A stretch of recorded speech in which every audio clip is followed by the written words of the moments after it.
Alhamdulillah. Kita datang ke sini mau menyerahkan sembako itu. Ya, jadi setidaknya ini sembako ini bisa meringankan beban kehidupan saudara. Jadi silakan diterima walaupun ini jumlahnya agak seberapa, sarap bisa membantu kehidupan sehari-hari. Terima Pak ya.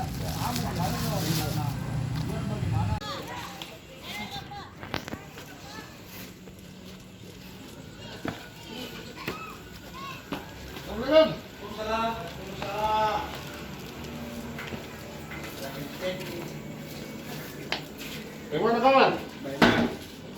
Dari siap semua? Siap. Nah. Wah, lagi bersih-bersih. Iya.